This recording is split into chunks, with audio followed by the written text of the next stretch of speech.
Peace, peace. All right.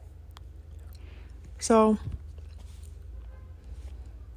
I've been thinking a lot about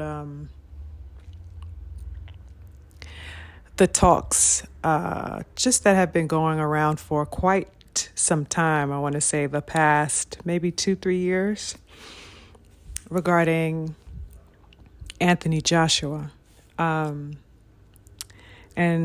his mentality, his tenacity, his fire, his urge to fight, his abilities, and just the mental fortitude of the man. And so much talk has been going on surrounding this man's cognizance, his mindset, his dedication, his seriousness to boxing. And it really, to me, became a sort of bandwagon, really, of a lot of people to jump on and begin questioning overly psychoanalyzing and dissecting Anthony Joshua for a prolonged period of time, particularly after the Andy Ruiz fight, which has always been very interesting to me because, of course, we know June 1st, 2019, he fought Andy Ruiz and suffered his first career loss, and it was devastating, and it caused the upset of all upsets in our era. But how many months later was that? 6 months later? 4 months later? He avenged that loss to Andy Ruiz and beat him unanimously and snatched his titles right on back like nothing happened. Shook it off, beat the shit out of Andy Ruiz in a, beautiful boxing performance and, walked away with his titles. Once again, the king of the division. And it's just strange to me that somehow that's negated and sidestepped a little bit. That yes, he suffered the loss to Andy Ruiz, but we never hear these critics of Anthony Joshua, particularly of his mentality, that he avenged his loss only months later. So that's that. So the thing is, he hasn't been the same since losing to Andy Ruiz, and he's no good. He's damaged goods, and this, that, and the third. And there's no mention that he went in there, snatched his belts right back.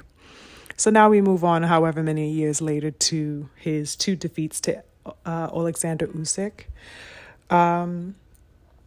The first fight, he definitely lost convincingly. The second fight I thought was pretty debatable. I thought he actually had more dominant punch selections than Usyk in that second fight, but I guess he didn't do enough to trump the champion, and it's understandable that they gave that to Alexander Usyk. And it's like, okay, well, he got his second lost to this man, and that was what it was. And of course, he had to do some major rebuilding. I think the Alexander Usyk is really what changed his mentality, if anything. Well, I think the Andy Ruiz changed his mentality in the sense that he, as he previously stated, I believe that he didn't know defeat, and so he didn't know kind of what that life was like until it had happened to him. So I could say that the Andy Ruiz was maybe a wake-up call. And then his rematch with Andy and reclaiming his titles was a recovery for him, a recovery period to say, yeah, I can do this. I knew I was great. And then his defeats to Usyk, I would say, would really be where the change and the shift in his mentality happened. If there were one to be had, I think it would be I think the defining one would be the losses, the 2 losses to Usyk. And I think that really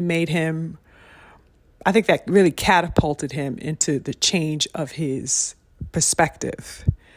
So where many other people may consider it a breakdown, as far as in terms of like it being non-recoverable, like a falling away into 1,000 pieces, unable to be reclaimed.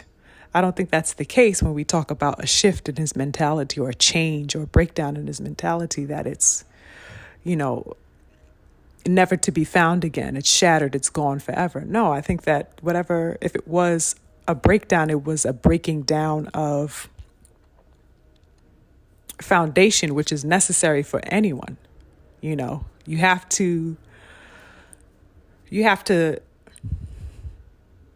everything changes. Okay. And certain things require,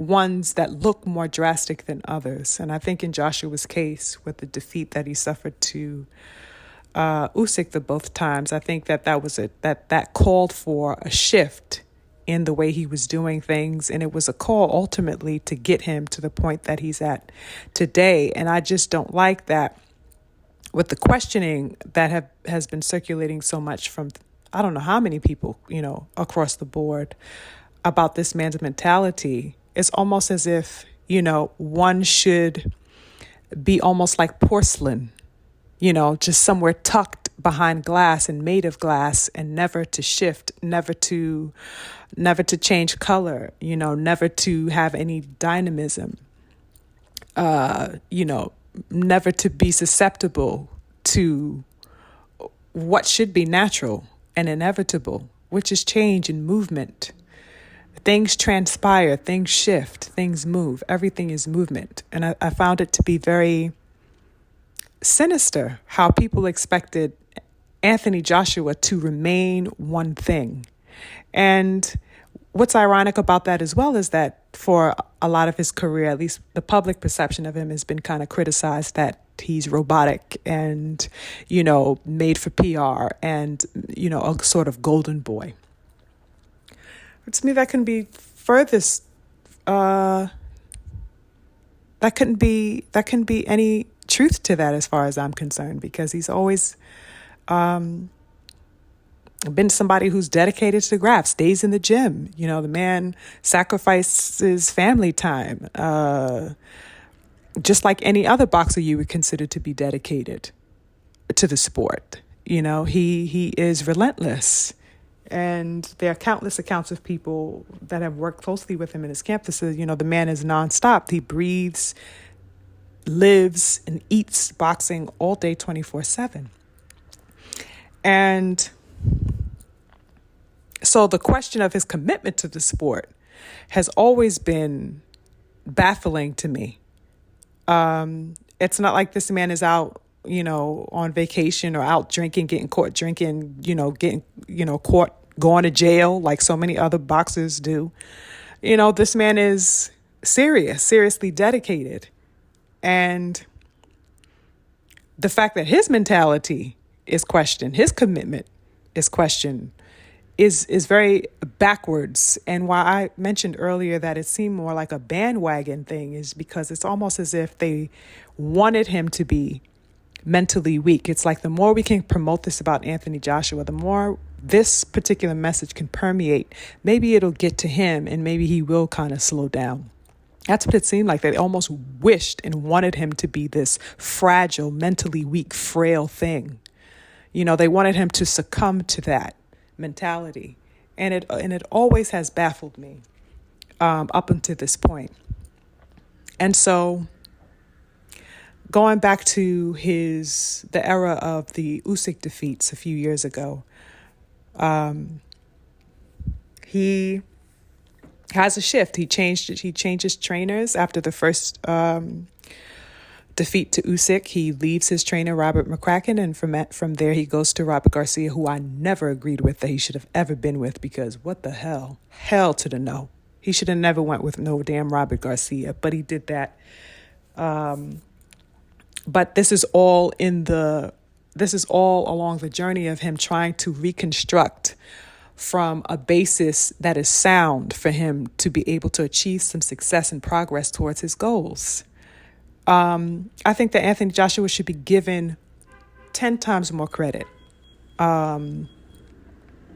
for his willingness to be brave. It takes a very brave person to say, listen, I've reached kind of a boiling point here. Perhaps I've reached a wall. Perhaps I've reached a sort of threshold that, a peak that I need to get beyond, because this can't be it. This level right here can't be it. I need to go beyond this. What is the thing that needs to be done? How can I go beyond this particular point? And he put all of those things to question in front of the world, beginning with Andy Ruiz and then again to Usyk and then again to Usyk. He had to be plastered on everybody's lips, in everybody's headlines, questioning his mentality, questioning his dedication. And he had to, really bury down and focus and ask himself those tough questions, possibly a lot of the questions that the public were asking. Am I dedicated? Can I do this? Am I good enough? Which is all necessary. It's necessary for one to come across these walls. You have to do that because you have to know if it's something that you can penetrate or if it's something that you need to go around in another way. Not everything can be approached peacefully. Not everything can be approached with war. There are ways. And he had to sit with himself with these questions and the public's questions and demand of himself a shift to be made. And he was brave enough to do that, to take the chance to say, you know what, I'm going to go forth and do this. Defeat, winning, whatever. I'm going to go forth and do this. And so he changes trainers again after that. And somehow along the way, he travels to the United States and he comes across several trainers. I believe Ronnie Shields was another one before he came initially and then chose Robert Garcia upon coming to wherever he went. I think he went to Canelo's gym and different things, and he saw Robert Garcia. And after that second Usyk fight, thank goodness he got rid of that damn Robert Garcia who was trash talking him and being just the bitches of all bitches, for lack of a better term, talking about him and stuff like that.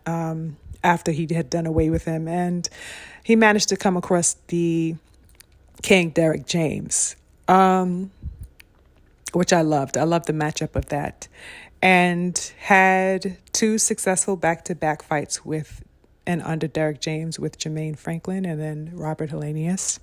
2 successful fights. Some people would say that they were lackluster performances, or just not as exciting as the old AJ and all this and that and the third. And, the man got his wins. Let him do his business. When you move to another trainer, it's really a breaking down of one's self-concept. What I mean by that is by working with another energy, you have to relearn and establish one's needs, one's style, and adapt it into your own. And, we couldn't have expected him to be looking the way we have it in our own particular minds about how he should look in his fight. He got his wins, and the connection with Derek James seemed to be well and good. And he got his wins, and he took the chance to start anew once again with Derek James, which is the key thing here, is that each and every time, he felt like he had reached a point that he needed to be under his own analysis. He took the chance to open himself up and try something new. Never once did Anthony Joshua settle and stifle himself. He's always on the quest for something greater. And I think that is what I celebrate most about him as a fighter. One of the things. Okay, so now we have him now. Day of reckoning now. For whatever reason, the arrangement with Derek James kind of conflicted with his schedule. As far as the timing, with him having to be in Riyadh and then also being, he lives in the UK. So traveling back to the States to go to the UK, to go to Riyadh would have been in conflict. So he decided to stay in London and train, and he came across Ben Davison. Once again, here's Anthony Joshua taking a major risk for the betterment of his growth, of his being.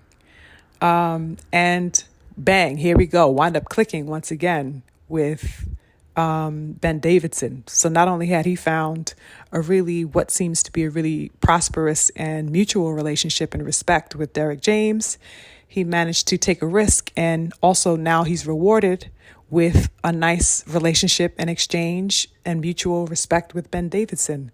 He has his performance, and it's one of the most dominant performances that we've seen of Joshua for quite some time, as far as his activity, his aggression, his punch output, etc. Wonderful performance. All that to say, I didn't mean to give kind of a history of his fights, but what I really wanted to do here was really paint a picture that you cannot question the desire and mentality of a man who is constantly on a hunt for his better self, whatever that is. That's continuously changing. That is continuously evolving. There will never, ever be an end to that journey. One is always shedding skin. One is always reaching new heights. At least that's what one should be consciously participating in. Their conscious development of whatever progress it is that they wish to achieve for themselves. I don't understand how you can question the mentality of somebody who is constantly putting themselves in for better or for worse, as far as the public's view of it may be, or the public's perception of it may be. He is still willing to try his hand at whatever he feels necessary to better himself. I think that should be applauded. And I think the bandwagon hopping of all of these, people who are spewing words of disapproval or questions surrounding his mental fortitude, his abilities and things like that is just put to shame when you really put that type of petty perspective up against real analysis like this, which is to say that if he was so, if he should hang it up, or if Wilder says if he was so up to retire, when the hell did we ever talk about hear Joshua saying he wanted to retire? The man always says, listen, I'm dedicated until I'm done. I gave my life to this.